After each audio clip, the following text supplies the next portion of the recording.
jo posaré a disposició de Sara la presentació per si algú de vosaltres la vol tenir, no tinc cap problema en compartir-la amb vosaltres. Tot al contrari. Einstein, que vamos haciendo de tanto en tanto alusión a él, decía una frase que en este momento nos viene que ni pintada. Decía que en los momentos de crisis la imaginación es mucho más importante que el conocimiento. Y es algo en lo que creo profundamente. Antes tenía la suerte de hablar con el responsable de emprendeduría y en este momento necesitamos gente imaginativa, gente creativa, gente con capacidad innovadora y con capacidad de emprender proyectos. Y para este tema en concreto, todo lo que sería la utilización de un mapa mental es algo que nos puede ayudar y nos puede ayudar y mucho. Imaginación. ¿Por qué imaginación? ¿Por qué la imaginación es tan importante? Pues la imaginación es importante porque la imaginación y la creatividad se da en las personas.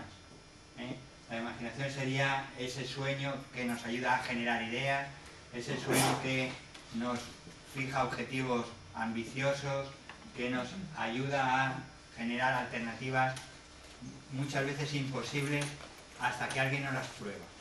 ¿De acuerdo? Hay muchas de las cosas que hacemos y con las que tenemos hoy en nuestro entorno que eran hace unos años poco menos que imposibles y hoy están en la mano de los niños, en la mano de los adultos. Imaginación en el centro, creatividad. La creatividad es la puesta en práctica de ese sueño, de esa ensoñación, de esa imaginación, cuando lo plasmamos en algún tipo de objeto o lo plasmamos, lo cristalizamos en algún tipo de obra. Puede ser una obra literaria, puede ser un cuadro, o puede ser una idea, como podemos pensar en los mapas mentales. Y finalmente, imaginación, creatividad. Y finalmente lo que tenemos en las empresas es innovación. La innovación no sale porque sí. La innovación sale de personas que sueñan cosas. Y esto, a veces no nos gusta tener a alguien que sea muy soñador en la empresa, pero queremos innovar. No queremos gente original, no queremos gente creativa, pero queremos ser los número uno en innovación. Es una incongruencia. La imaginación, esa ensoñación, ese generar ideas novedosas, diferentes, nos lleva a ser creativos y si las empresas son inteligentes, lo que harán será cristalizar esa creatividad en productos o servicios innovadores, en forma de gestionarse innovadora. ¿De acuerdo? Y eso sale, no lo olvidéis nunca, de los sueños de alguien. Alguien sueña que eso se puede hacer de otra manera, es capaz de hacer una propuesta, ahí estaría la creatividad, y alguien es capaz de aplicarlo y ahí estaría la innovación. ¿De acuerdo? La creatividad sería el proceso mental que nos ayuda a generar esas ideas, mientras que la innovación sería la aplicación práctica de esas ideas en un entorno mucho más tangible, mucho más de eficacia y de objetivos organizacionales empresariales. ¿De acuerdo? Un par de definiciones de creatividad. Dice que la creatividad se manifiesta mediante la conexión nueva, original y explosiva de asociaciones diferentes, de elementos diferentes. Tiene que ver con lo que decía, alguien es capaz de soñarlo, de imaginarlo, y en cuanto lo plasmamos nos convertimos en creativos. ¿De acuerdo? También otra de las definiciones, la capacidad de pensar más allá de las ideas admitidas, combinando de forma inédita conocimientos ya adquiridos. Con mucha frecuencia asociamos el ser creativo con inventar algo que no existía. No necesariamente. La creatividad siempre parte de algo que ya existe, que ya tenemos a nuestro alcance, ya tenemos en nuestro entorno. Y las innovaciones son frutos de un desarrollo reflexivo, lógico y estructurado. La innovación es creatividad llevada en un entorno de planificación. Es muy difícil, hoy me levanto y hoy voy a innovar. Hay personas que lo hacen, hay empresas que lo hacen y además les sale. Pero si eso lo hacemos en un entorno planificado, no saldrá una vez cada 15 años, sino saldrá una vez cada tantos meses. ¿De acuerdo? Esa es la diferencia. Igual, y con esto también quiero apuntar una cosa que es importante. En el entorno de creatividad, en el entorno de innovación, solo podemos ser creativos y ser innovadores si estamos dispuestos a equivocarnos y aprender. Fundamental. Solo si estamos dispuestos a equivocarnos y aprender, seremos realmente innovadores. Hay empresas donde la gente no se atreve a proponer nada.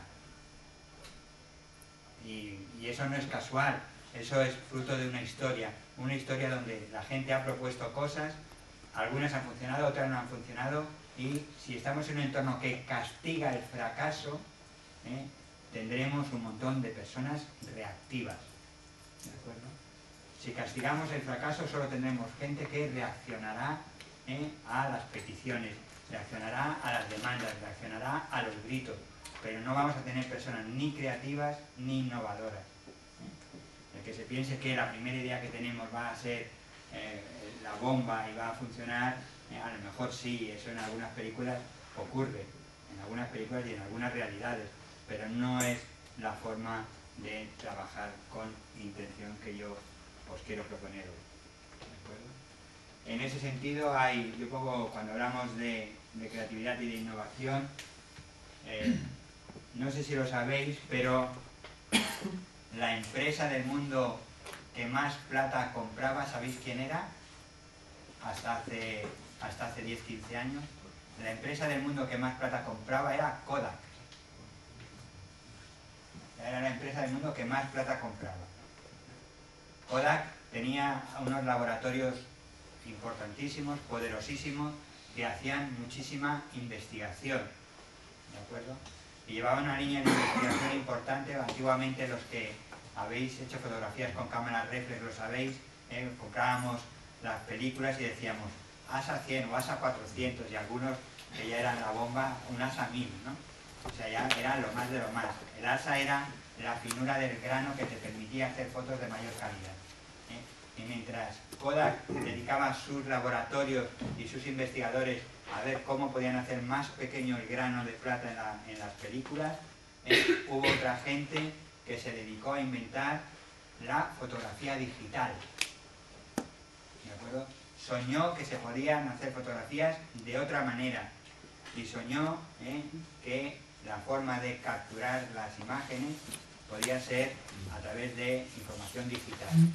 Y mientras unos investigaban y gastaban toda su fortuna en investigar el ASA de las películas, habían otros que dejaban de utilizar películas para siempre. ¿De acuerdo? Eso se llama innovación disruptiva, innovación de antes y después. Hay antes y un después de la fotografía digital. Hay personas, evidentemente, que siguen utilizando películas. Deciros que el año pasado Kodak entró en expediente de suspensión de pagos y que de hecho ha cerrado a nivel mundial. Puede quedar alguna sucursal, puede quedar algo, sin embargo ha quedado absolutamente fuera de mercado. ¿De acuerdo? Hay tecnologías que alguien sueña, las hace posibles y generan un antes y un después. ¿Con esto qué quiero decir? Que ha habido un montón de pruebas antes de llevar esto a fin, de llevarlo a buen puerto. Claro que ha habido equivocaciones, muchísimas, y claro que habrá habido tentación de dejar de investigar en esa línea, porque ¿para qué si ya tenemos lo otro? ¿De acuerdo?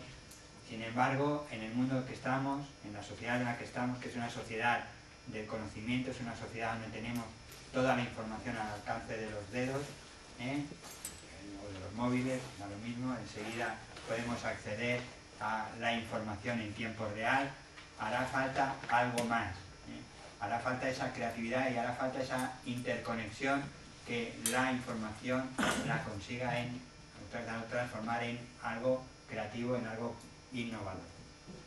En ese sentido, la herramienta que yo os presento y el concepto que yo os presento creo que ha aportado mucho y sigue aportando y va a seguir aportando mucho en los próximos años. Finalmente, las 4 características fundamentales de lo que es la creatividad y del pensamiento creativo son la fluidez, la flexibilidad, la originalidad y la elaboración. La fluidez como capacidad de generar una cantidad importante de ideas, una cantidad importante de respuestas a un pensamiento que ya está establecido, a una pregunta que nos estamos haciendo. Fluidez como capacidad de generar muchas ideas, muchas respuestas. La flexibilidad tendría que ver con la capacidad de tener una visión más amplia de nuestras alternativas, de las opciones que vamos a utilizar. La originalidad es pensar nuevas ideas o pensar el mismo problema de forma diferente o la misma solución de forma diferente. Siempre o con mucha frecuencia pensamos que la creatividad tiene que ver con algo nuevo, pero muchas veces es no necesariamente algo nuevo, sino algo de forma diferente. Y eso me conlleva el ser creativo, el proponer una solución novedosa al mismo problema. Eso también es creatividad, la originalidad en la respuesta. Y finalmente, elaboración. La creatividad y la innovación requieren de una parte importantísima de trabajo, de elaboración. Podemos tener un sueño, pero si no hay un trabajo importante, difícilmente conseguiremos que cristalice en una solución aceptable, en algo que podamos manejar, en algo que podamos desarrollar. Y el lado oscuro de la fuerza, el lado oscuro de la creatividad y de la innovación es algo que ya conocemos: el conformismo, la rigidez, las críticas precoces, el estar siempre aferrado a normas, a dogmas, a esto es lo correcto, ¿de acuerdo?, a procedimientos fijos, el desvalorizar o el no valorar lo desconocido o lo que no conocemos o lo que conocemos poco, las ideas de los demás, ¿no?, el estar sometidos a la autoridad, el tener miedo a cambiar, ese miedo tan humano que es el miedo a hacer las cosas de una forma diferente, ¿no?, algo que nos cuesta tanto. Imaginar si ahora os dijera que tenéis que, a partir de mañana, lavaros los dientes con la mano opuesta a la que os laváis todos los días, lo que os costaría. El ser humano, pensar que más del 95% de nuestro día a día está fijado en rutinas, puras rutinas. Si yo os pidiera que cruzarais todos los brazos, por favor, ¿los podéis cruzar un momento? ¿Los podéis cruzar de otra manera? Cuesta, ¿eh?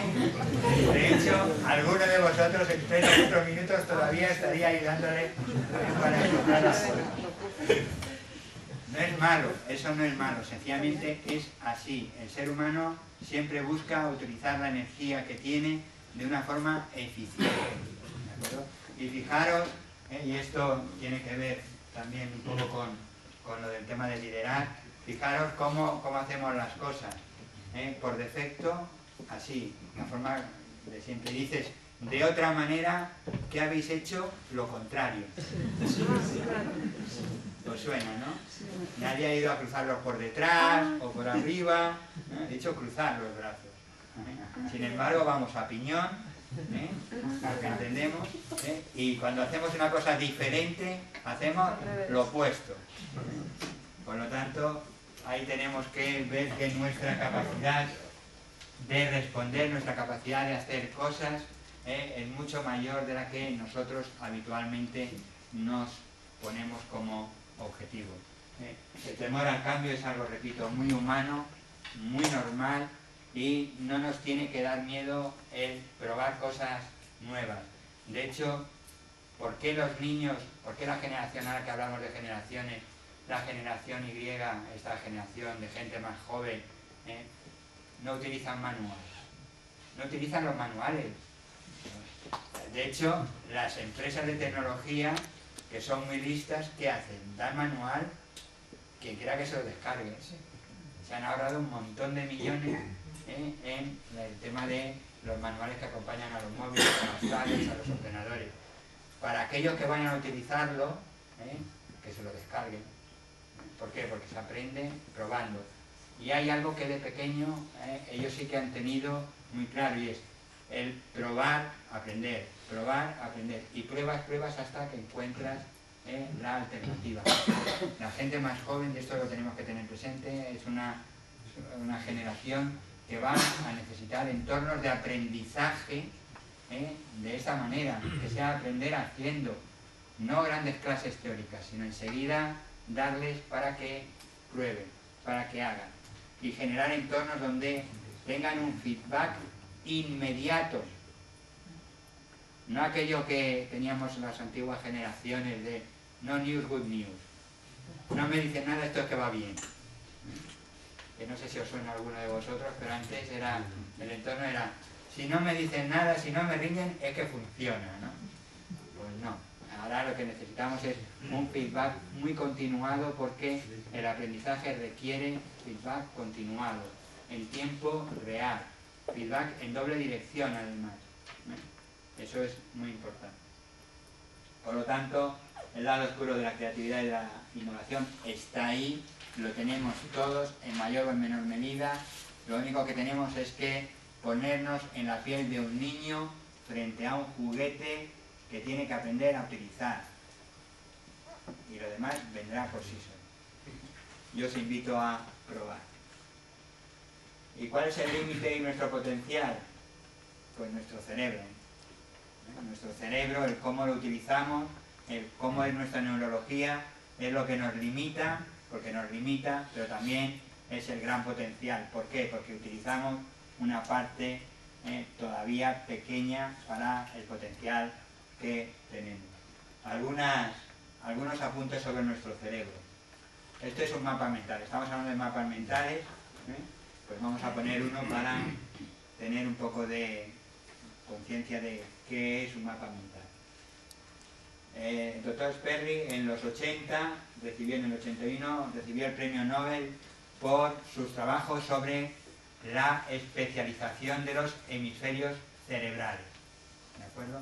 Él llevó científicamente, que era algo que se llevaba estudiando históricamente en las facultades de medicina, pero sus estudios le llevaron a identificar claramente cuáles eran las funciones de los diferentes hemisferios. Es cierto, los hemisferios izquierdos y los hemisferios derechos tienen que ver con funciones cerebrales diferentes en el ser humano. ¿De acuerdo? La parte derecha de nuestro cerebro controla la parte izquierda de nuestro cuerpo, y la parte izquierda de nuestro cerebro controla la parte derecha de nuestro cuerpo. Aparte de este control de manos, pies y el control corporal, todo lo que tendría que ver con la matemática, el lenguaje hablado, todo lo que tiene que ver con la escritura, lo científico, el razonamiento lógico, está en el hemisferio izquierdo. Curiosamente, también en el hemisferio izquierdo, que es el de la lógica, el de la secuencia, está la interpretación del lenguaje corporal, porque el lenguaje corporal tiene una secuencia lógica en su expresión, y se lee, curiosamente, en la parte del cerebro, del hemisferio izquierdo. ¿De acuerdo? Y en el hemisferio derecho es el hemisferio emocional, por excelencia. Es el hemisferio del arte, de lo artístico, de la música, de la pintura, del dibujo, de la imagen, del color, de la fantasía. ¿De acuerdo? Y con mucha frecuencia hay un cerebro que utilizamos más, un hemisferio que utilizamos más que otro. Tanto es así, yo en una ocasión tuve una alumna que era optometrista, y ella estaba especializada en trabajar cegueras psicológicas, ¿no? Y entonces ella había descubierto que algunas de las cegueras psicológicas que había desbloqueado y había trabajado eran cegueras emocionales, ¿vale? Eran cegueras traumáticas, tenían problemas de que no veían con un ojo y no veían con el ojo izquierdo porque tenían un bloqueo emocional desde hacía mucho tiempo, y a medida que iba avanzando el bloqueo iba perdiendo la visión de un ojo. Imaginaros cómo lo emocional puede terminar impactando en lo fisiológico. ¿De acuerdo? El hemisferio derecho tiene que ver con la parte izquierda fisiológica de nuestro organismo y el izquierdo con la derecha. ¿De acuerdo? Y el hemisferio derecho es emocional. En muchas, hoy que estamos en el Día de la Mujer, en muchos entornos se habla que el hemisferio derecho tiene que ver más con lo femenino, con la sensibilidad, con el arte, con la emoción, con los sentimientos, con todo este tipo de cuestiones. Y el hemisferio izquierdo es más frío, más lógico, más secuencial, de unas cosas de una en una, y poco a poco, y uno tras otro. Eso es como muy masculino. Bueno, o al menos el tópico es... No es así para todos, evidentemente, pero sí es así para bastantes. Entonces, hemisferio izquierdo y hemisferio derecho. Y hay un descubrimiento y un trabajo que se está haciendo ahora también en el ámbito de la neurología, es decir, que estos ámbitos, los ámbitos en los que estamos comentando ahora, son relativamente modernos y que en los próximos años veremos unos avances tremendos. Se está trabajando el tema de la neuroplasticidad. ¿Y qué es esto de la neuroplasticidad? Esto viene a raíz de...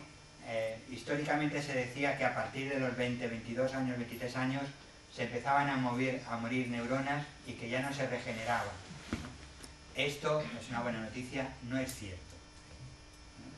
Sí se regeneran neuronas, pero no se regeneran de forma aleatoria.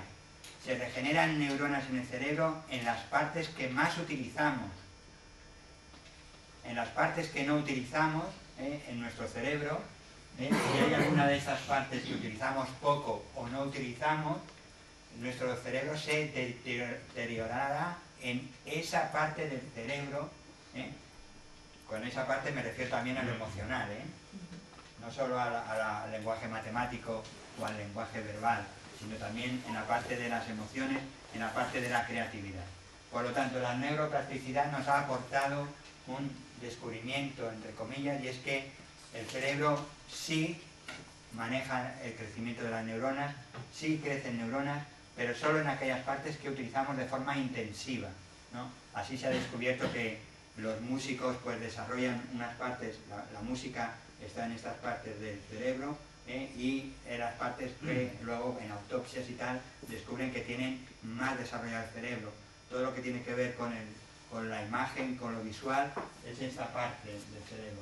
Y esa parte, por ejemplo, en los taxistas y en otras personas que utilizan mucho lo visual, los artistas, los diseñadores, la tienen súper desarrollada, mucho más que la media, ¿no? Entonces la neuroplasticidad nos ha venido con nuevos descubrimientos, ¿no? Y dice que es un fenómeno mediante el cual el aprendizaje y la experiencia modifican continuamente nuestro cerebro en forma temporal o permanente. Será permanente si seguimos utilizándolo, será temporal si empezamos a utilizar algo y lo dejamos. De repente empezamos a hacer dibujos y generamos un determinado crecimiento neuronal, pero si dejamos de dibujar, inmediatamente ese crecimiento dejará de darse. ¿De acuerdo? Entonces modifican continuamente el cerebro o momentáneamente, influenciando el desarrollo de las capacidades de la conducta y la toma de decisiones. ¿De acuerdo? Podemos aprender, esta es una gran noticia, a hacer casi cualquier actividad con independencia de la edad que tengamos, si nos dedicamos y si probamos y si lo tomamos desde el juego. Con lo cual, nuestro cerebro generará neuronas en aquella parte que más utilicemos. Luego hay inteligencias. Otro de los investigadores en el ámbito de la inteligencia humana, el doctor Gardner, nos habla de inteligencia musical. Cuando he dicho el ámbito que desarrollemos, me pensaba a mí tocando una guitarra o un violín y no me veo. Haciendo otras cosas sí, pero la música no es lo mismo. Entonces, nuestro cerebro sí genera determinadas neuronas, crea neuronas, hace que crezcan neuronas en aquellas partes que más utilizamos. Lo que pasa es que luego uno tiene las capacidades que tiene. Y finalmente, a medida que pasa el tiempo, y se vuelve una y otra vez sobre el mismo tema, los circuitos llegan a generar cambios fisiológicos. O sea, podemos aprender a trabajar de diferente manera si lo repetimos el número suficiente de veces. De hecho, en los nuevos estudios que hay sobre cómo se adquiere un hábito, hablan de 60 y tantos días haciendo aquello de la misma manera en la misma hora. Más es aquello. Para, por ejemplo, hacer deporte, ¿no? Una vez has hecho 60 y tantos días a la misma hora, recorridos similares, ya no tienes que pensar, ¡guau! Me tengo que poner las zapatillas otra vez, ahora frío. No, ya vas en automático. Se generan circuitos para incorporar hábitos. Esto los fumadores lo saben muy bien. Cuando empezaron, insistieron y lo han conseguido. ¿O no? De hecho, ahora lo que cuesta es dejar de... También se puede. Bueno, entonces, eso se llama neuroplasticidad y es un fenómeno que se está estudiando y se está estudiando mucho, sobre todo para temas de Alzheimer y de tercera edad, de demencia senil. Es un ámbito de trabajo apasionante y, de hecho, ahora hay toda una corriente que tiene el principio en este tipo de cuestiones. Hablamos de neuromarketing, neuromanagement, neuroliderazgo, neuro lo que sea. Hablamos de aprovechar esa forma natural de funcionar de nuestro cerebro para conseguir determinadas cosas. ¿Y cómo funciona? Pues aquí tenéis unas cuestiones gráficas, ¿no? Sobre las áreas del cerebro que están involucradas en determinadas cuestiones. Yo os comentaba antes, los centros de la visión son estos, los centros de pensamiento son, cuando es pensamiento racional, es la parte frontal, es esta parte la que se activa más, es la parte más externa a nosotros. Cuando recordamos, nos vamos al centro, a los lóbulos y a la parte de atrás. En temas físicos ya veis que no hace falta tampoco utilizar mucho. De verdad, cuando corremos sí que utilizamos alguna cosa, pero un poco los centros motores sobre todo. ¿De acuerdo? Fijaros en la música y el lenguaje. Solo con tonos, fijaros la diferencia cuando es una canción o cuando es solo tonos musicales. Hay mucha diferencia. De hecho, estaban haciendo investigaciones sobre el tema de las distintas culturas, cómo activaban el cerebro, ¿no? Y entonces se sabe que los europeos utilizamos zonas concretas del cerebro, y ahora, y de buen rollo, los chinos, es como un árbol de Navidad. ¿Por qué? Porque su lenguaje es un lenguaje icónico y al mismo tiempo es verbal y visual. Por lo tanto, cuando ellos piensan, y piensan en su idioma, ellos visualizan lo textual y el dibujo, ¿no? Entonces, claro, ellos utilizan más partes del cerebro a la hora, los chinos, los japoneses, los que utilizan lenguaje más simbólico, utilizan más parte del cerebro de la que utilizamos nosotros, que está, como veis, muy claramente ubicado.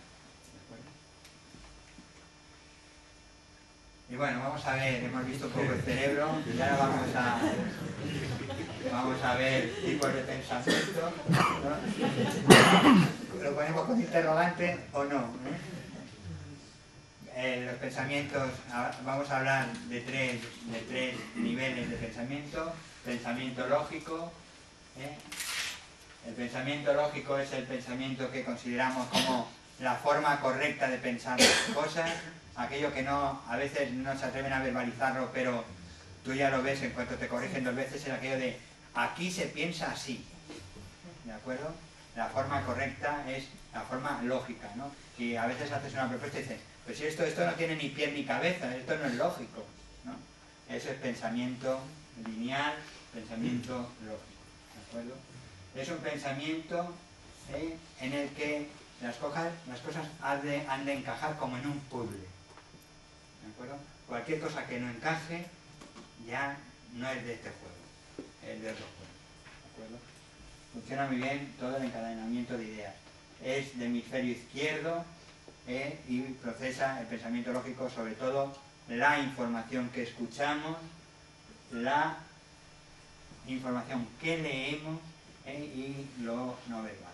Lo prioriza sobre cualquier otro tipo de información. Y es un tipo de pensamiento, el pensamiento vertical, en el que lo que hacemos es seleccionar un camino excluyendo otros. A medida que tomamos una determinación, todo lo que no es esta baldosa ya queda excluido. Todo lo que no es esta ya queda excluido.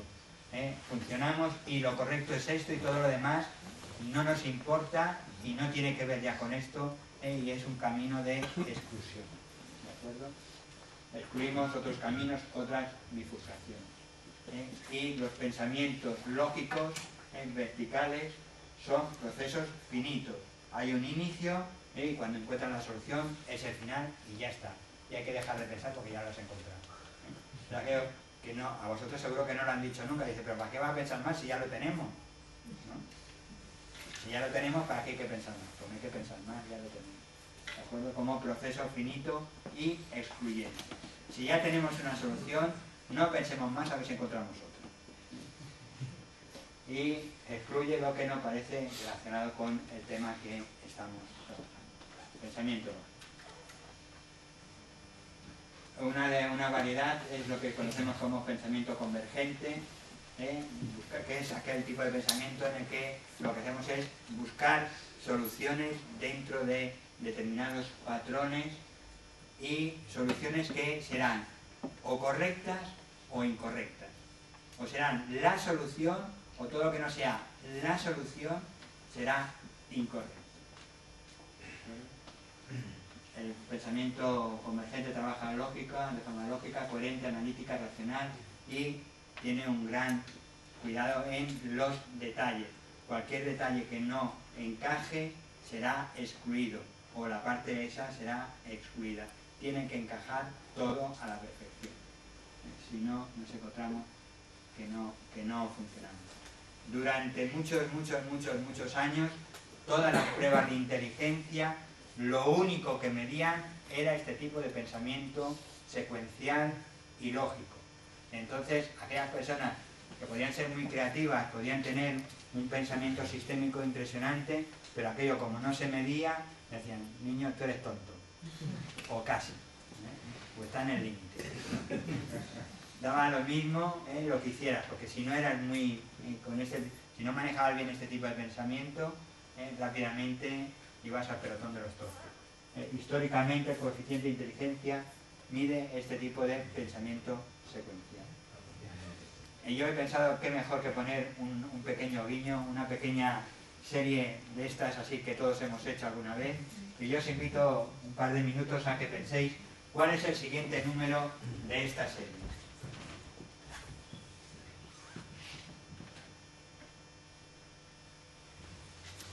Debo decir que hay que pensar en castellano, No, 2, 10, 12, 16, 17, 18, 19. El siguiente número es...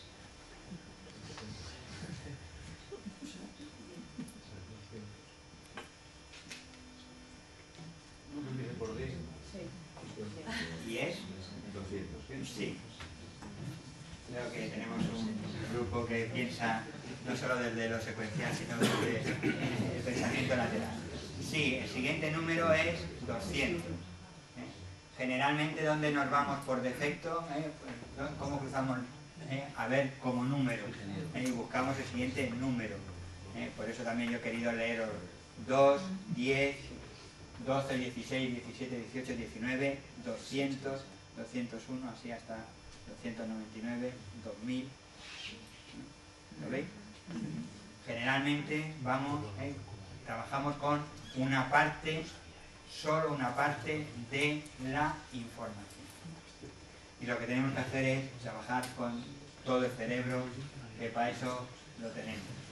El hemisferio derecho hemos dicho que procesaba la información no verbal, las imágenes, las melodías, las entonaciones y mucha información espacial. Y todo lo emocional y toda la fantasía es hemisferio derecho, la creatividad. El mismo autor, cuando nos habla de pensamiento divergente, es cuando utilizamos caminos que van en diferentes direcciones a la hora de solucionar un problema. No lo abordamos desde un camino único y excluyente, sino vamos explorando caminos para solucionar la cuestión. Ver a un niño frente a una consola y veréis cómo prueba 22 cosas hasta de espaldas, ¿no? Lo prueba de cualquier manera. ¿Por qué? Porque es eso lo que hay que hacer para aprovechar nuestro potencial. ¿De acuerdo? Y hay algo que es importante. El mismo problema puede tener distintas soluciones, señores, señoras. Estamos acostumbrados a la solución única, ¿no? De hecho, en la televisión todos los días lo vemos repetidamente. Es lo que hay que hacer. Es la solución. ¿De acuerdo? Entonces, hay muchas respuestas posibles a la mayoría de problemas a los que se enfrenta el ser humano. ¿De acuerdo? Y escogemos una solución como la mejor para nosotros, pero no tenemos que escogerla de forma exclusiva. También dentro de ese pensamiento procesa ocurrencias, fantasías, intuiciones, ¿no? Y lo que nos hace es asumir riesgos, nos da flexibilidad a la hora de abordar situaciones, abordar problemas, y trabajamos desde el pensamiento metafórico, y esto es importantísimo, es un tipo de pensamiento que cada vez tiene más peso. Tiene más peso porque en la metáfora nos encontramos con la parte más secuencial, la solución, pero también nos encontramos con la parte más emocional, aquella historia que te llega adentro, y la solución no es que la hagas desde la parte lógica, sino que estás trabajando la lógica y la emoción. Por eso las historias, las metáforas son tan importantes, y por eso las historias, las metáforas cada vez se están utilizando más a la hora de transmitir algo, a la hora de compartir una información, a la hora de promover cualquier tipo de cambio.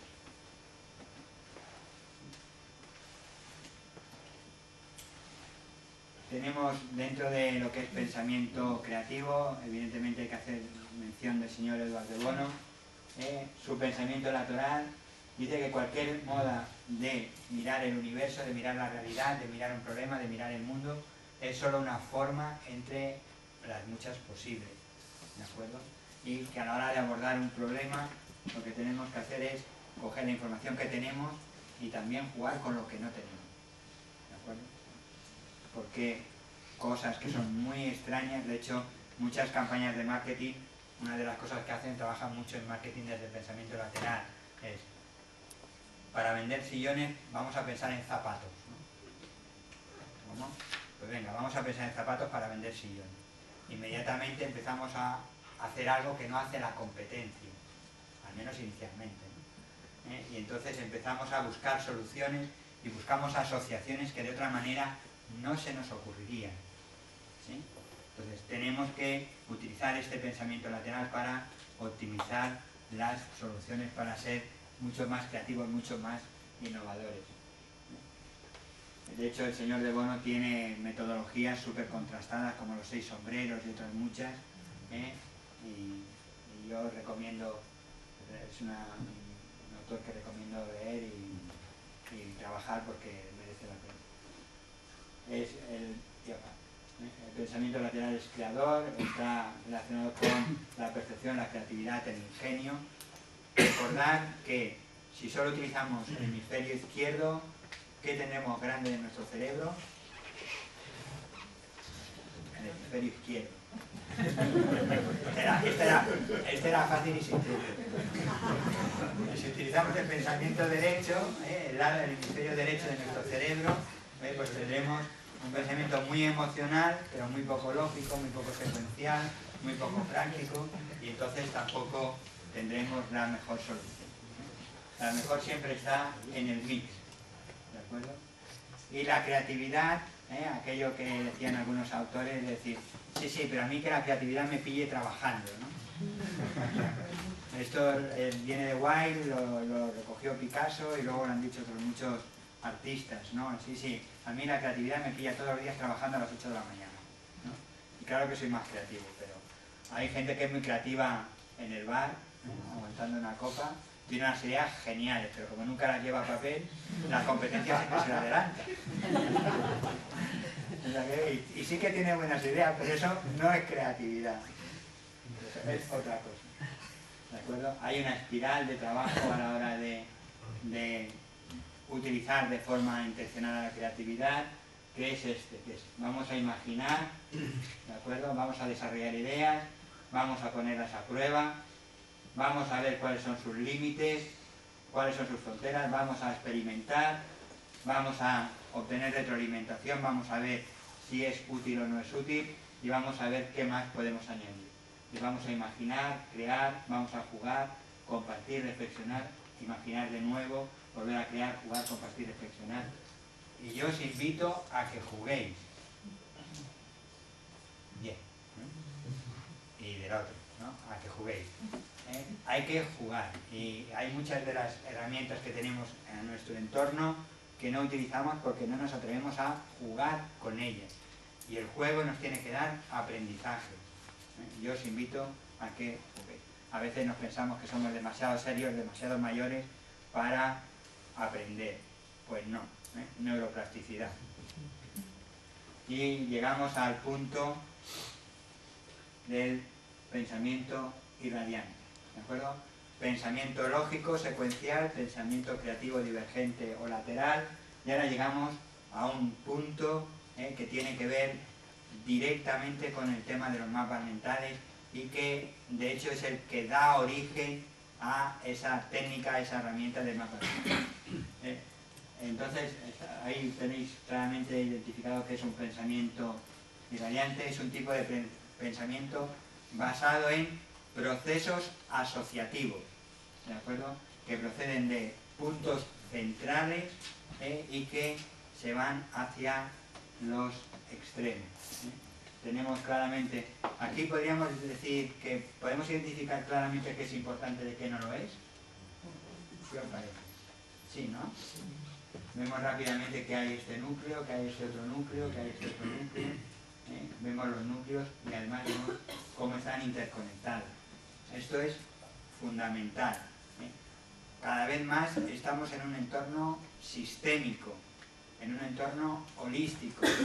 Tenemos que pensar en sistemas. Otro de los pensadores a nivel organizacional más importantes que hay ahora, Peter Senge, habla de pensamiento sistémico como la base del aprendizaje organizacional. Pensar en sistemas y, os lo prometo, con una lista de palabras es muy difícil pensar en relaciones sistémicas. Para pensar en relaciones sistémicas tenemos que montar sistemas. Y yo os invito a hacer. Y veréis la diferencia de pesos que cogen las palabras, porque cuando ponemos palabras, a no ser que las hagamos más grandes y empecemos a poner colores, que habitualmente no lo hacemos, no vamos a tener el presente cuál es más importante y le damos a todo el mismo peso y no todo tiene el mismo peso. Necesitamos pensar en sistemas. ¿Sí? Además, nuestro cerebro está montado de forma irradiante. Estos son el proceso neuronal, es una capacidad, cuando Busan lo define, habla de pensamiento irradiante como la capacidad de percepción multidireccional que tiene el cerebro humano para procesar diversas informaciones de forma simultánea. ¿De acuerdo? Nuestro cerebro procesa un montón de informaciones de forma simultánea. Si no fuera así, os caeríais de la silla. Porque nuestro cuerpo no sería capaz de aguantarse en equilibrio. ¿De acuerdo? Si no, nuestro cerebro no fuera capaz de trabajar la información de forma simultánea, con lo cual esto desmitifica lo de la neurona del hombre. Tenemos más de una, generalmente no nos caemos, ¿no? Generalmente. Entonces, nuestro cerebro tiene la capacidad de procesar distintas informaciones al mismo tiempo. Y esta capacidad es algo que podemos aprovechar. En este pensamiento irradiante dice que cada información que accede al cerebro se va a representar como una esfera desde donde van a irradiar todas aquellas ramificaciones que nosotros consideremos que son necesarias. ¿De acuerdo? Y la pauta de pensamiento sería una gigantesca máquina de asociaciones de forma ramificada y con un número infinito de interconexiones. Luego ya veremos que se pone orden, es un tema muy estructurado, pero el punto de partida es la capacidad infinita de generar asociaciones y a partir de ahí vamos a construir. Entonces, el pensamiento irradiante trata de maximizar las habilidades cerebrales para cada persona, y se puede, como bien han hecho cuando me han presentado, aplicar tanto en un entorno personal como en un entorno profesional. Las aplicaciones son las que nosotros nos apetezcan. De hecho, ahora veremos enseguida el mapa mental y en las propuestas yo os propongo que con las mínimas pautas que vamos a dar, o que podéis bajar de internet, o si además compréis el libro ya será la pera, con las mínimas pautas, yo os invito a el próximo fin de semana que hagáis con la pareja o con la familia, a hacer vuestro mapa mental del fin de semana y veréis qué éxito. Me lo agradeceréis mucho. De verdad, lo digo en serio. Y ya las vacaciones no os digo nada. No se olvidarán los pasaportes, ni los calcetines de frío, ni nada de eso.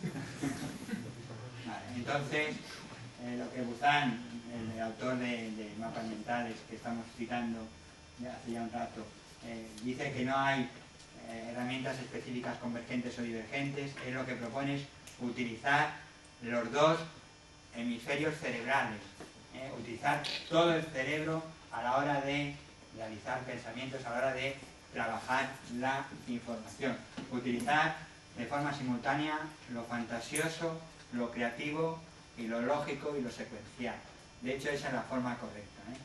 Hay que, a veces penalizamos el pensamiento secuencial, pero cualquier buen plan termina con una secuencia de pasos. Esto no lo olvidéis. El mapa mental va muy bien para analizar problemas, pero no toma las decisiones, seréis vosotros los que tendréis que decidir.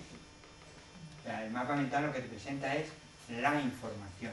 Luego eres tú quien toma decisiones y eres tú quien prioriza, ¿de acuerdo? En función de esa información. Entonces vamos a utilizar la parte más fantasiosa, más creativa del cerebro, y vamos a utilizar la parte más analítica, más secuencial, más planificadora del cerebro. Este es el señor Buzán, ya que lo hemos estado mencionando, ¿ves? Y este es el libro que cambió la forma de entender el pensamiento creativo. De hecho, añadió un nuevo modelo de pensamiento, que es el pensamiento irradiante. No me llevo comisión por publicitarlo, lo juro. Y se llama El libro de los mapas mentales. Hay otros muchos libros. De hecho, para aquellos de vosotros que estéis en empresas, también hay un libro que yo os puedo recomendar, que también es del señor Buzán, que es Los mapas mentales en la empresa, y que tiene distintas aplicaciones, desde el cómo hacer un DAFO con un mapa mental. Yo en uno de los talleres que estuve trabajando en mapas mentales, uno de los asistentes tenían todos los protocolos de actuación con plantillas de mapas mentales. O sea, por ejemplo, para hacer un DAFO, ellos ya entraban en el mapa mental del DAFO, lo recuperaban y lo que hacían era ir rellenándolo, y ya tenían las preguntas claves que ellos sabían que les hacían, pues eso, ser más analíticos o ser más creativos o romper con esto, estaban incorporadas dentro del mapa, y ya cuando cogían la plantilla, ya a partir de ahí iban construyendo. Entonces este es el señor Buzán. ¿Y qué dice de los mapas mentales? Hemos hablado de pensamiento irradiante, de los tipos de pensamiento. Dice que son una forma de estructurar, organizar y generar ideas por medio de la asociación a través de una representación gráfica. ¿De acuerdo? Y nos comenta que es la forma más sencilla de gestionar el flujo de información entre nuestro cerebro y el exterior, porque es el instrumento más eficaz y creativo para tomar notas y planificar los pensamientos. Ha hecho marketing. Es genial. Además realmente funciona y funciona muy bien. Este es un mapa mental mío de una sesión de trabajo con uno de los equipos que estuve trabajando. Y luego también hay programas, hay software. El señor Buzán tiene evidentemente su software que desarrolló, y hay un montón de software también de libre uso. Yo en el documento que pondré a disposición pondré algunos links. Si vais a Google o a cualquier buscador y ponéis mapas mentales software gratuito, veréis que hay, os salen enseguida un montón de programas de código abierto. Luego tienes la aplicación Plus, que ahí ya tienes que pagar, pero tienes una capacidad de hacer mapas bien. Este es un mapa mío. De hecho, yo enseñaba antes el mapa de esta sesión.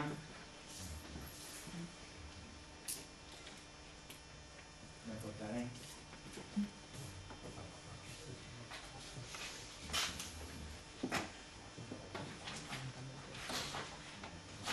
Lo empecé a hacer en un avión, pues no es que me temblara el pulso, sino... Entonces, a la hora de ordenar la información, es perfecto. Empiezas y pum, pum, pum, te ayuda a ordenar muchísimo. Hay que hacer varias versiones. Este es un mapa mío ya, esta es la segunda o tercera versión del documento. Decir que los mapas mentales, en esto también va bien el software. Al principio Buzan decía que era más importante es hacerlo a mano. Luego sacó el programa y ya hacerlo en ordenador. Os lo juro. Os lo juro. Luego hacerlo en ordenador también servía porque así hacía servir otros parámetros del cerebro y tal. Vale. Entonces, yo los hago a mano y luego los paso a ordenador. Pero hacerlo en la primera... Esto era para unos laboratorios que estuvimos trabajando y hicimos esta era la tercera sesión de trabajo con ellos, con Project Manager. Y aquí estaba toda la sesión, está aquí. De hecho, cualquier libro moderno o medianamente moderno de presentaciones en público, veréis como uno de los capítulos que tiene es utilizar los mapas mentales para hacer el mapa mental de la sesión. Es algo que funciona. Aquellos que tengáis que hacer presentación al equipo o en público, yo os recomiendo que hagáis vuestro mapa mental. Es una herramienta que luego crea adicción, no sabréis ir sin vuestro mapa mental. Este es otro, también de una reunión de trabajo con un equipo de una universidad corporativa con el que trabajo, y entonces teníamos muchos problemas, muchos follones, y dijimos, venga, vamos a ver qué es lo que tenemos para la próxima reunión. Entonces hicimos el orden del día a través de un mapa mental. Cada uno teníamos nuestro mapa mental y íbamos viendo qué temas tocábamos, si saltábamos de un tema a otro. Fijar cómo en un mapa mental puedes estar aquí mucho rato, pero luego sabes que tienes que volver aquí, que esto corresponde a un determinado momento. Enseguida tienes una... Yo os comentaba antes, la cuestión sistémica es genial, porque en todo momento sabes en qué punto estás, pero qué te falta y cuál es el camino correcto. Incluso te permite en un determinado momento, viéndolo así, decir, no, para el tiempo que nos queda vamos a ver esto, y lo demás lo dejamos para la próxima. Pero lo ves en un entorno sistémico, ¿de acuerdo? Esto es una guía de trabajo, ¿no? Y luego tú hablabas de mi presentación, este es mi mapa mental, faltan algunas cosas, pero bueno, básicamente estaría ahí, ¿no? A la hora de presentarme yo, lo que hago es la información la presento con mapa mental. Y aunque parezca muy liado, en realidad es muy sencillo de construir y de leer, porque tiene unas pautas y una estructura interna impresionante. O sea, al principio cuando uno ve un mapa mental siempre piensa o hay esta sensación de desorden, de caos. En el primer mapa, en el primer borrador, seguramente sí, pero a partir del segundo las cosas se empiezan a ordenar y siguen una pauta absolutamente estructurada y lineal. ¿De acuerdo? Este es un ejemplo de mapa.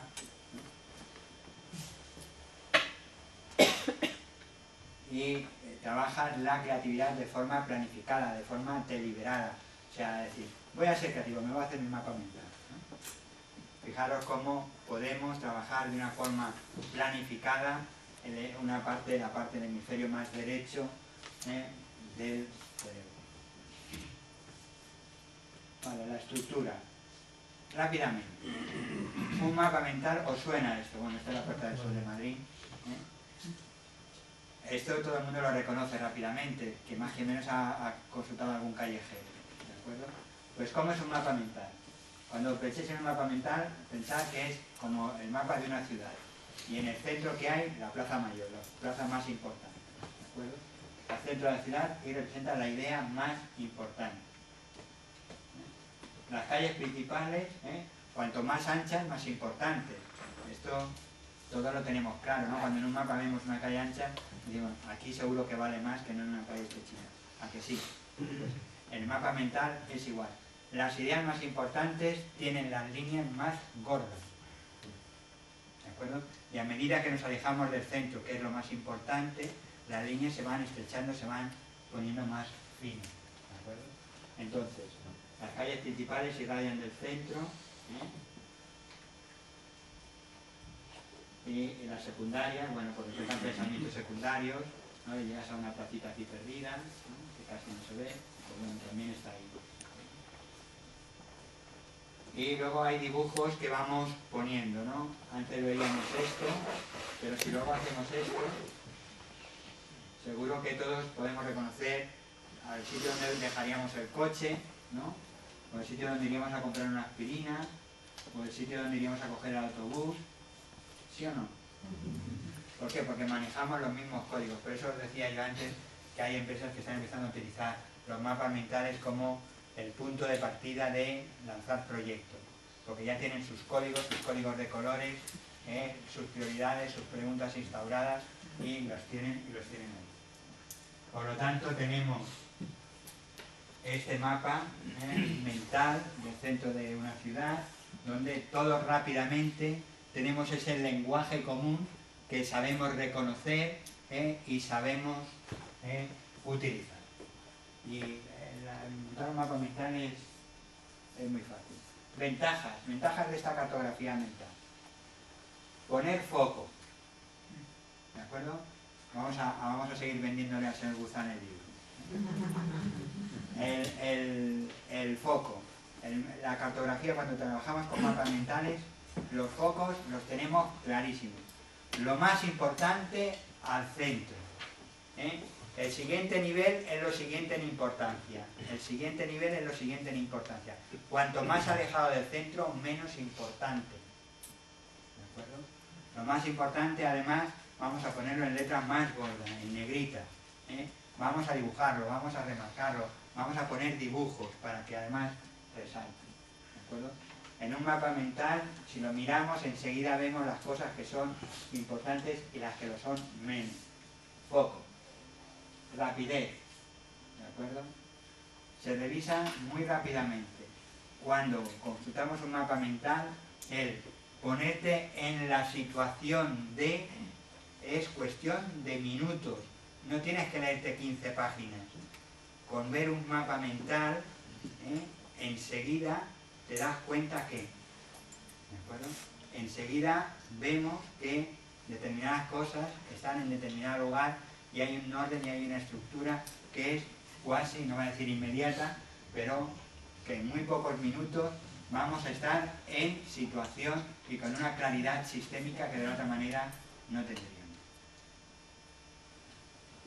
Luego, algo a lo que yo doy mucha importancia y ya he insistido, la visión sistémica y la interrelación entre los elementos claves. ¿De acuerdo? Está ahí, hay asociaciones, podemos ir marcando asociaciones entre aquellos elementos que consideramos importantes, es algo que podemos ir haciendo de forma continuada. Más ventajas. La memoria. Para nuestro cerebro le es fácil recoger la información tal como la presentan los mapas mentales. Le es fácil porque nuestro cerebro funciona así. O sea, el señor Buzán, hay que decir que él era profesor en teoría del aprendizaje, es doctor en psicología, y él era el responsable de la cátedra de aprendizaje y él daba clases. ¿Y qué ocurría? Él daba clases de forma magistral. Y entonces decía, estoy haciendo lo que digo que no hay que hacer. Me estoy poniendo aquí encima de la tarima y voy dándole, ¿no? Y yo digo que en aprendizaje lo que hay que hacer es mover, utilizar imágenes, utilizar colores, utilizar asociaciones, ¿no? Y yo lo estoy haciendo de otra manera que no tiene nada que ver. Y entonces hizo el proceso inverso. Hizo, ¿cómo funciona nuestro cerebro? Pues nuestro cerebro funciona de forma de pensamiento y radiante. ¿Qué es lo que va a hacer una herramienta para darle la información a mi cerebro de tal manera que lo capte rápidamente? Por lo tanto, a nuestro cerebro le es muy fácil memorizar los mapas mentales, le es muy fácil entenderlos y volver a ubicar la información dentro de un mapa mental. Es un proceso natural para el cerebro. ¿De acuerdo? Nos cuesta menos memorizar si es así. Y evidentemente esa creatividad planificada que ya he comentado como una de las ventajas clarísimas. Nos obligamos a ser creativos. Habéis visto antes cuando ponía mi mapa, los dibujitos no son ninguna maravilla. Yo no sé dibujar, no sé música, no sé dibujar, como siga haciendo de propaganda. Sin embargo, me he ido atreviendo y cada vez hago dibujitos de más maneras y con más detalle y bueno, me lo paso mejor. Creatividad, ¿no? El ir estimulando las zonas creativas de nuestro cerebro que ya valen. Y finalmente el modelo, ¿no? Si lo veis aquí, el ordenador, el portátil queda así, yo poniendo. Este es el primer mapa mental que hice ya más o menos pasaba limpio de la primera sesión que hice de mapas mentales allá por el 2007. Y bueno, son... Y ya lo ves y enseguida te sitúas y en base a eso puedes coger y puedes volver a reproducirlo con una rapidez que no hay lista de la compra que no la dé. Entonces, que es un modelo gráfico y te correlaciona todo, pero de una manera... Y este es el mapa mental sobre cómo hacer mapas mentales.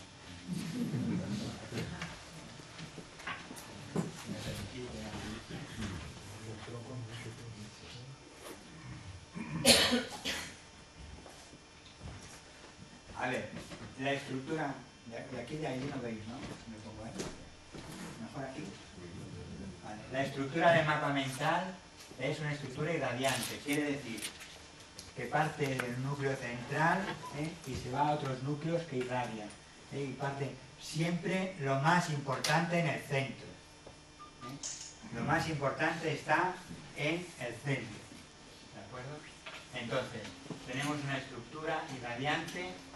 El sentido de construcción y de lectura, yo os decía que antes, al principio, cuando uno ve el mapa mental, siempre piensa en vaya lío, vaya galimatías, esto no lo entiende nadie. Sin embargo, la estructura tiene un orden interno tremendo. La estructura el sentido es el sentido horario de las agujas del reloj. Se construye y se lee de las 12 a las 12. ¿De acuerdo? Se lee de esta manera. Y se construye igual. Es absolutamente ordenado y jerárquico. Esto es más importante, luego viene esto más importante, luego esto y luego esto. ¿De acuerdo? Hay jerarquía. Lo más importante en el centro. Luego vienen las ramas principales, luego vienen las subramas. Los mapas mentales han de ser, aunque algunos que ya habéis visto lo dudéis, pero han de ser muy claros. Han de ser... Luego vas a internet y encuentras lo que encuentras. Y encuentras absolutas cosas abigarradas y llenas de información.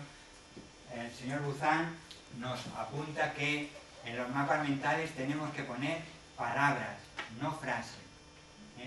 ¿Por qué? Porque las palabras lo que generan es un núcleo de asociaciones. Las palabras sueltas serían, vamos a utilizar conceptos. El término sería, lo que utilizamos en un mapa mental son los conceptos clave de aquello que queremos poner. Y los conceptos lo que tienen es que son como esos anzuelos múltiples que tú los pones y algo caerá, aunque sea una gota. Algo cae, algo pesca. Entonces las palabras, si las pones solo la palabra, es mucho más creativa y genera muchas más opciones que si pones una frase cerrada. Una frase cerrada te cierra la rama. Sin embargo, si ponemos palabras, después de una palabra siempre hay otra. Si yo os preguntara después de claridad qué más podemos poner relacionado con claridad, enseguida pondríamos una decena de palabras. Y conexiones. conexiones entre las ramas principales o entre los conceptos principales. Las conexiones en los programas y cuando lo hacemos a mano las ponemos en discontinuo. Eso en cuanto a la estructura. Es un entorno creativo con una estructura interna bestial. El papel en blanco. Yo utilizo colores amarillos, así o color hueso, pero bueno, me gusta, las distingo. Yo soy muy visual y entonces yo enseguida veo los colores amarillos, para mí tienen información. Hay otros, en algunos ejercicios los tengo en rosa, en las lecturas en azul. Yo utilizo un código de colores para mis papeles, entonces, pero el papel ha de ser en blanco, no cuadriculado. Si nosotros pusiéramos aquí una cuadrícula, nuestro cerebro al leerlo lo vería partido, ¿de acuerdo? Y entonces lo que hacemos es transmitimos una información limpia al cerebro. Por lo tanto sería blanco en horizontal. ¿Por qué creéis que las televisiones cada vez más son así? No es una casualidad, es porque nuestro cerebro, nuestra visión es así. Entonces vamos a utilizar el papel en la dimensión óptima. Así somos capaces de recoger una cantidad de información y así otra. ¿De acuerdo? Nuestro cerebro ve en apaisado. ¿De acuerdo? Y entonces él nos propone que los mapas mentales se creen en apaisado. No se rotan. Aunque veáis, si vais a internet veréis mapas mentales que empiezan a subir por los lados y dan la vuelta en caracolas y cosas de estas. Esto es nuestro cerebro. No lo ve bien, de verdad. Vemos las cosas, que sea muy fácil, además, pensar que lo vais a coger, lo vais a mirar y no vais a tener que empezar a hacer así, a girarlo. Nada de girar, o sea, cuanto más fácil, mejor.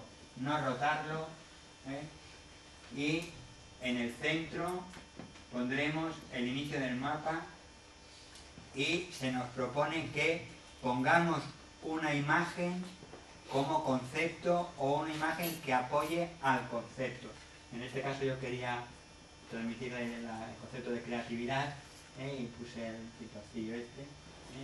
Entonces utilizar en el centro el concepto, siempre en letras más grandes. Fijaros que las letras van de más grande a menos grande. Y colores, utilizar mucho color. Entonces, las palabras, las más importantes han de ser más grandes. La importancia está relacionada con el tamaño. Sobre la línea, curiosamente, las palabras no tienen que exceder a la línea ni debe sobrar línea. La línea debe ser igual de larga que la palabra. Y las palabras han de estar sobre la línea. Detrás de esto hay bases neurológicas, de verdad. Sé que cuesta creer y que al principio yo recuerdo, y tengo los primeros mapas que dejaba las palabras sueltas, ahora de natural ya voy así, ¿de acuerdo? Entonces sobre la línea, en el centro más grande, y utilizar tanto mayúsculas como minúsculas para destacar en cosas importantes de cosas que lo son. ¿Sí? Las líneas han de ser lo que él llama orgánicas, incluso su programa son todavía mucho más exageradas. Longitud igual que la palabra o igual que la imagen, y gruesas y delgadas. A medida que te alejas del centro son más finitas. Y luego tener un estilo. Todos terminamos teniendo un determinado estilo. Aunque los programas en esto dicen mucho. ¿Por qué? Porque nos igualan mucho los estilos, aunque no, que hay gente que se lo ocurre. El estilo debe ser personal, divertido, hacer énfasis en lo que nos importa. Es una herramienta que nos permite enfatizar lo que es importante para nosotros en ese momento y tenemos que utilizarlo. Mucha claridad y un código de colores. Yo, por ejemplo, en las presentaciones donde preparo clases, los ejercicios siempre tienen un puntito colorado, los pongo en rojo, y es un puntito colorado con un círculo. Y yo donde veo puntito y círculo, sé que hay ejercicio, que lo que toca es dinámica, toca de ejercicio. ¿De acuerdo? Código de colores, que nos ayuda.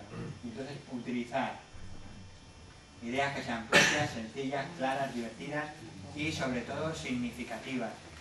Todo lo que ponemos en un mapa mental tiene que tener peso, y si no, lo quitamos.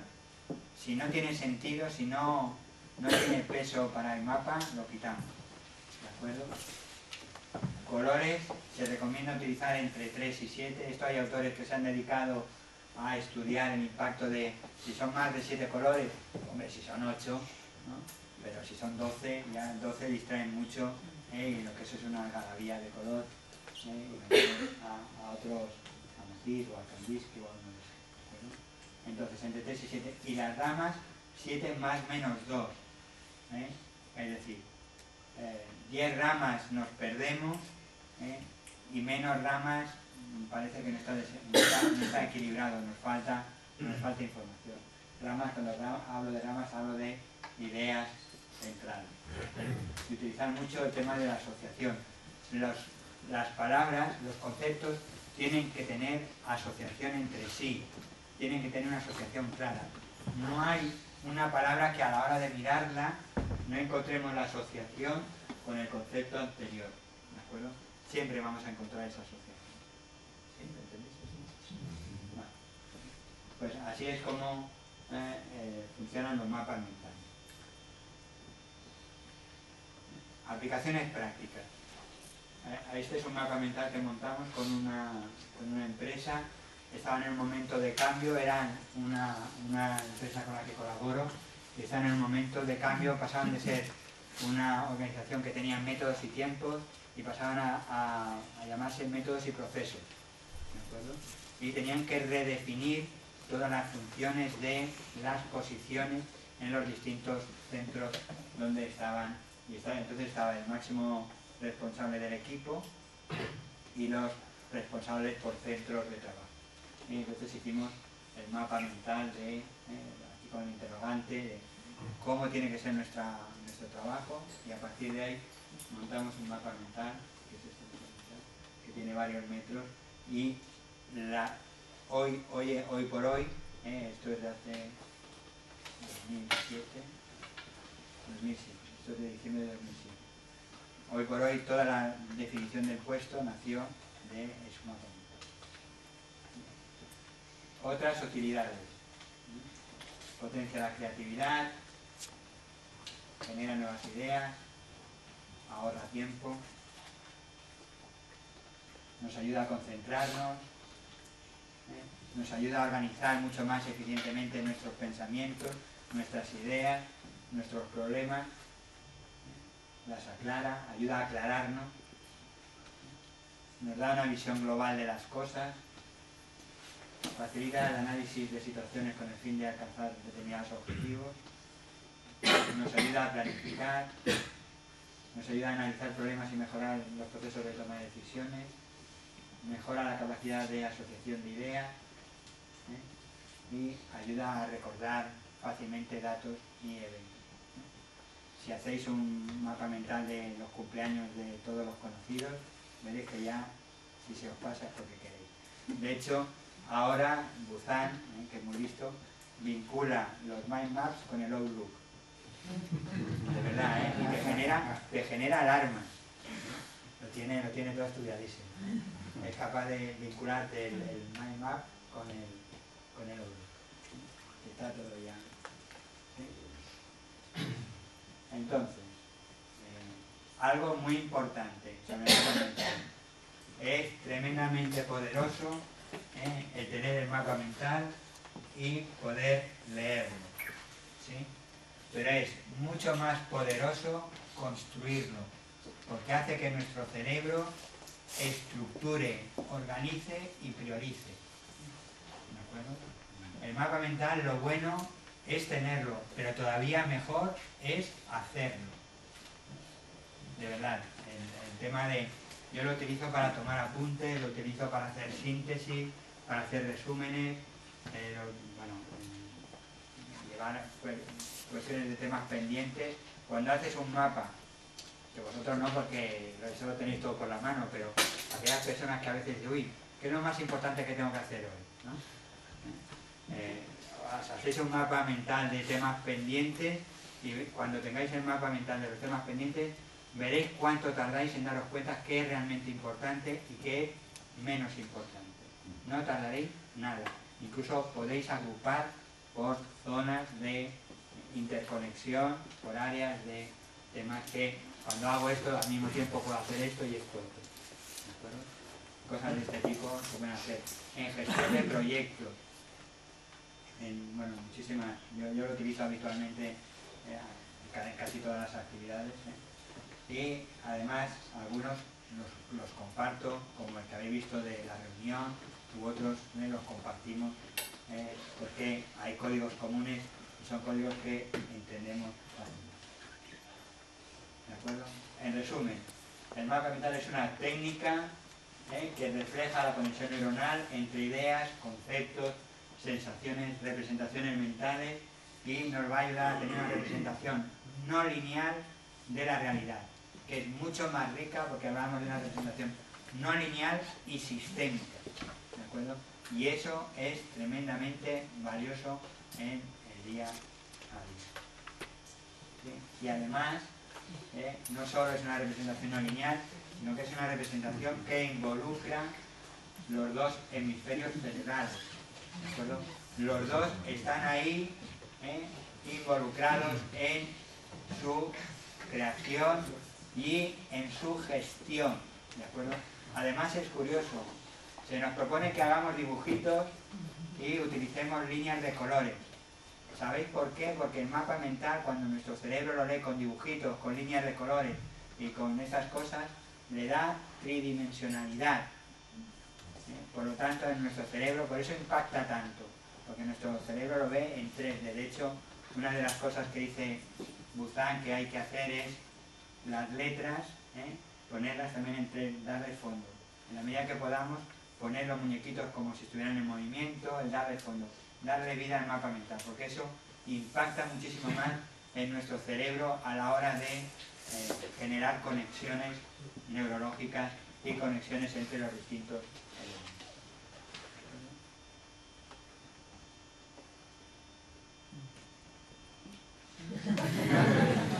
Queda a vuestra disposición para las preguntas que queráis hacerme.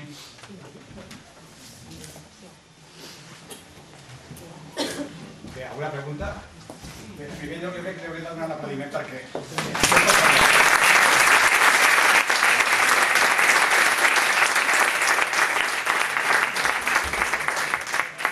Y ahora sí, preguntas. ¿Tenéis preguntas? Sara.